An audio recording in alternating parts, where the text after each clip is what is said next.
সঠিক উত্তরটি লেখো। তিনের একে বলা আছে 3 এর সঙ্গে -2 যোগ করলে কত হবে? 3 এর সঙ্গে -2 যোগ করলে কত হবে? এই যে আমরা দেখি, এই যে 3 - 2, যেহেতু 3 এর আগে কোনো চিহ্ন নেই, তার মানে 3 প্লাস অবস্থায় আছে, যোগ অবস্থায় আছে। তাহলে বড়টা থেকে ছোটটা বাদ দেই, মানে 3 হচ্ছে বড়, -2 হচ্ছে ছোট। তাহলে 3 থেকে -2 বাদ দিলে কত থাকে? 1 থাকে। 1 এর আগে চিহ্ন কি হবে? প্লাস চিহ্ন, মানে প্লাস, শুরুতে প্লাস দেওয়া লাগে না, তবে 1টা হবে +1। এবার আমরা দেখি, এই যে 3 এর সঙ্গে -2 যোগ করলে কত হবে? এই যে 1, গ নম্বরের 1, এটা হবে আমাদের অ্যান্সার হবে গ নম্বরের 1। 2 নম্বর বলা আছে -b এর যোগাত্মক বিপরীত রাশি কোনটি? -b এর যোগাত্মক বিপরীত রাশি কোনটি?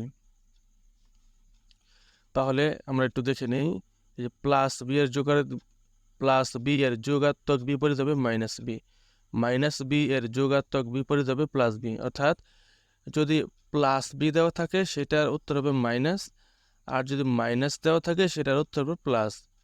যোগাত্মক বিপরীতের ক্ষেত্রে +b এর যোগাত্মক বিপরীত কী হবে? -b, আর -b এর যোগাত্মক বিপরীত হবে +b।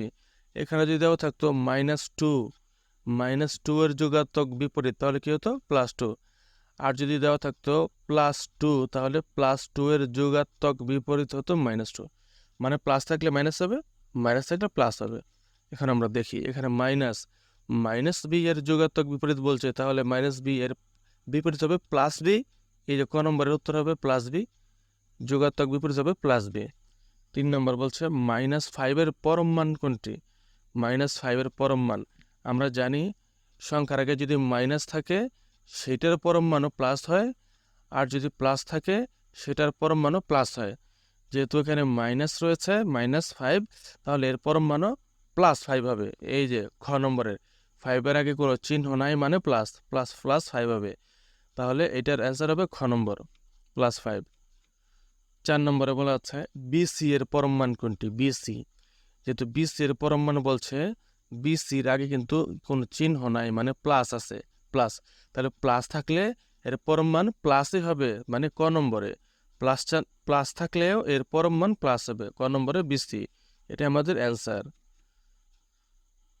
প্রিয় বন্ধুরা, এই 1.4 এই পর্যন্তই। তো সবাই মনোযোগ সহকারে ভিডিওটি দেখবে, আর পরবর্তী লেসন পাওয়ার জন্য চ্যানেলটি সাবস্ক্রাইব করে পাশে থাকবে এবং ভিডিওটি লাইক দিয়ে দিবে। সবাই ভালো থাকবে। আল্লাহ হাফেজ।